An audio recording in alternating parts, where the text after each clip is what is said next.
एक और बड़ी खबर, मुस्लिम पर्सनल लॉ बोर्ड की बैठक आज होने वाली है लखनऊ में। AIMPLB की ये बैठक होगी, सुबह 11 बजे नदवा कॉलेज में बैठक होगी और बैठक में AIMIM के चीफ ओवैसी भी शामिल होंगे।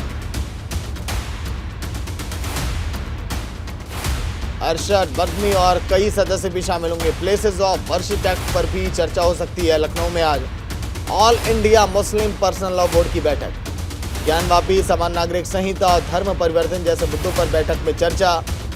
कार्यकारी सदस्य भी होंगे। कासिम रसूल इलियास ने बताया कि बैठक में भविष्य की रणनीतियां भी बनाई जाएंगी। AIMIM के प्रमुख असदुद्दीन ओवैसी समेत 51 कार्यकारी सदस्य शामिल होंगे। कासिम रसूल इलियास ने बताया कि आज होने वाली मीटिंग में समान नागरिक संहिता सहित मुसलमानों से जुड़े मुद्दों पर बातचीत की जाएगी।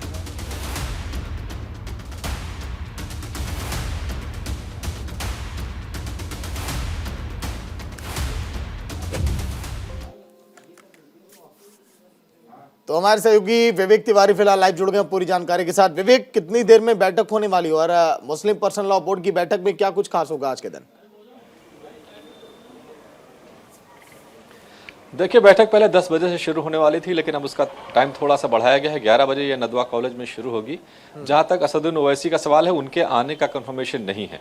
कुल 51 इन्वाइटीज हैं, लेकिन अभी ओवैसी का आने का कंफर्मेशन नहीं है। दूसरी उनकी तरफ जो पार्टी है, वो उसके भी जो कार्यकर्ता है, पदाधिकारी हैं, वो भी उनके आने की कंफर्मेशन नहीं कर रहे हैं। तो बहरहाल आज ये बैठक 11 बजे शुरू होगी। राबे हसन नदवी साहब जो अध्यक्ष हैं मुस्लिम पर्सनल लॉ बोर्ड के, उनकी सदारत में ये बैठक शुरू होगी। और जो एजेंडा है उसमें खास तौर पर जो लीगल इश्यूज हैं, शरीयत को लेकर के हैं, और चाहे वो मुस्लिम मामलों को लेकर के हैं, उनका कोर्ट में क्या स्टेटस है, खासतौर से ज्ञानव्यापी और मथुरा को लेकर, उस पर चर्चा होनी है। जो लीगल सेल है उसके भी लोग वहां पर रहेंगे और वो रिपोर्ट अपनी प्रस्तुत करेंगे कि अब तक जो कुछ हुआ है आगे इसको कैसे आगे बढ़ाया जाए, इस पर चर्चा होगी। कॉमन सिविल कोड को लेकर के तमाम तरह के बयान भारतीय जनता पार्टी के जो कुछ मंत्री हैं या कुछ सरकारें हैं उनकी तरफ से आया है, उसको लेकर के क्या बेचैनी है मुसलमानों में, उसको लेकर डिस्कशन होना है। इसके अलावा बाबरी मस्जिद को लेकर के भी इसमें चर्चा होगी और दूसरे तमाम दीगर इश्यूज जो मुस्लिम शरीयत से खासतौर पर जुड़े हुए मामले हैं उन पर चर्चा होगी।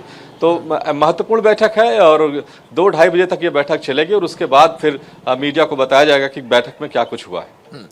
आगे की रणनीतियों के बारे में जो जिक्र किया गया है, जिस तरह से कहा गया वर्शिप एक्ट को लेकर, क्या मुस्लिम की एकजुटता आने वाले समय में जो चुनाव है, इसीलिए कहा जा रहा है कि ये बैठक इस नजरिए से भी देखा जाए, इस पर भी हो सकती है बातचीत?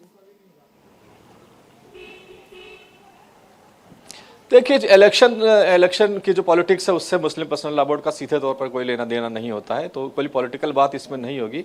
जहां तक प्लेसेस ऑफ वर्शिप एक्ट का सवाल है, तो चूंकि इसको लेकर के केस चल रहा है और खासतौर से मथुरा में जो केस है उसमें इसी एक्ट को एक तरह से चैलेंज किया गया है। जो मुस्लिम पर्सनल लॉ बोर्ड है वो पहले भी इस बात को कह चुका है और कल भी जो प्रेस कॉन्फ्रेंस थी उसमें यह कहा गया कि हम लोग चाहेंगे कि ये जो एक्ट है इसको उसी तरह से लागू किया जाए जिस मकसद से ये एक्ट लाया गया था। तो मुस्लिम पर्सनल लॉ बोर्ड इसके हक में है, इसके पक्ष में है और इसको और कानूनी मजबूती देने के लिए क्या कुछ किया जा सकता है, इसको लेकर के भी चर्चा होगी। और कहीं इसमें से कोई लूप होल निकाल करके इसको डायल्यूट ना कर दिया जाए, इसको लेकर भी एक रणनीति बनाई जाएगी। चलिए, शुक्रिया पूरी जानकारी के लिए। तो तस्वीरें आपने देखी, बीजेपी कई ऐसे मुद्दों को हवा देती है और आज के दिन ये बैठक काफी अहम बताई जा रही है।